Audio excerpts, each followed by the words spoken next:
mga V! Vidang kwento po ulit ang hatid ng hashtag Pink Lover and Business Vlogger Keiko V for today's video. And yes, ngayon nga po ay gagawa tayo ng trending na Graham Bar. So, siguro naman nakikita nyo na rin to na maraming gumagawa na. Ngayon, titignan natin kung magkano nga po ba ang costing at kung magkano to mabebenta.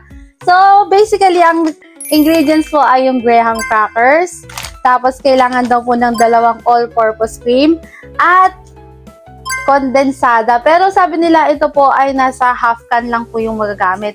Ngayon, dadagdagan lang po namin kasi nakita ko meron sa rep namin. Ito pong cream cheese at saka yung strawberry jam ng Baguio. Bago pala natin simulan, magko-costume muna ako. Diba?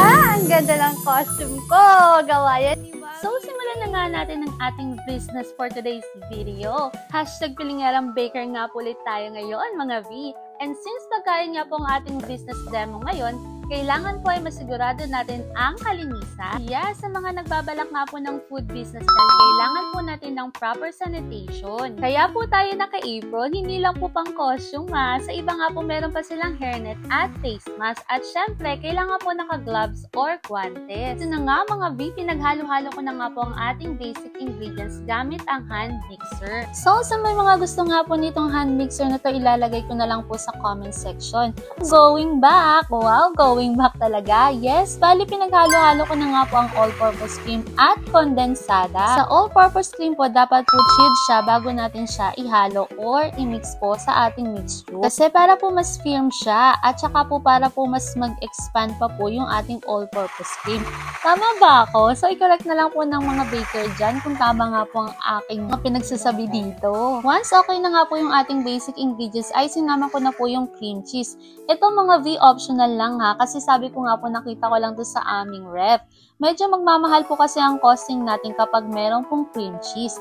Pero syempre, dahil level up ang price ng cream cheese, level up din naman talaga ang ataka sa panlasa ng inyong Graham Bar. Dagdag pa natin yung strawberry jam ng Baguio, o diba? Kabogs ka talaga dyan! Once na smoothen na nga po natin yung ating mixture, ay ilalatag na po natin yung ating Graham crackers. Bali sa ilalim lang po tayo maglalatag at sa pinakaibabaw.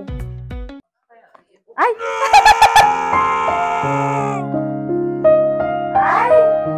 Asa di nga po inaasahang pangyayari. Sorry na mga V, sabi ko nga sa inyo, hashtag Pilingerang Baker lang po tayo. So, bumalik na nga po tayo at after nga po natin malatag na parang sandwich ang ating Graham Bar, ay ilalagay na po natin siya sa freezer for at least 6 hours bago po natin siya ibalot ng isa-isa. At ngayon naman po ay pag-usapan na natin ang costing, kung magkano nga po ba ang Graham Bar. Ang Graham crackers po ay nagkakahalaga ng 47 pesos. Ang all-purpose cream naman po ay 120 pesos kapag bundle promo ang nakuha mo. At ang kondensada naman po ay nagkakahalaga ng 30 pesos kung half can lang ang gagamitin. Total po ay 197 pesos pero basic lang yon mga V. Kung gusto niyo po idagdag yung cream cheese, 179 pesos naman po plus strawberry jam na 50 pesos at magiging 426 po ang gross cost. Gross yung ginamit ko mga V kasi meron pa po tayong mga hindi na isama sa ating computation. Kaya po nung plastic na gagamitin natin sa pambalot at syempre po yung kuryente na gumamit tayo ng mixer and lastly yung labor mo. Syempre kasama din po dapat dyan yung labor. So ngayon nga mga V, 197 pesos muna yung basis natin as your capital for Graham Bar. So divided by 15 pieces kasi 15 pieces lang yung nagawa ko. Maliit lang kasi yung pan ko at meron pang natira na Graham crackers. Kaya yun lang yung isasama ko sa computation ko.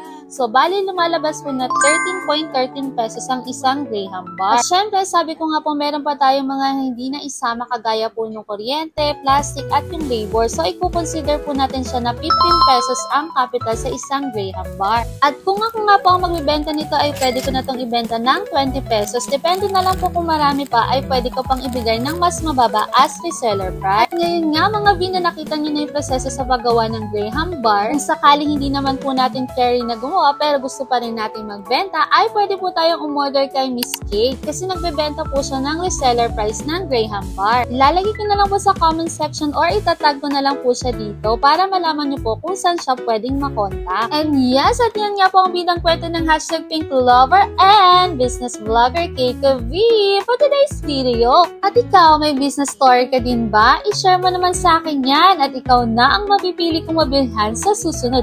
At syempre, ikaw na ang susunod na bida sa aming video. At sana po ipatuloy niyo pa kami suportahan by following us, comment, like, and share our videos. Arigatou gozaimasu!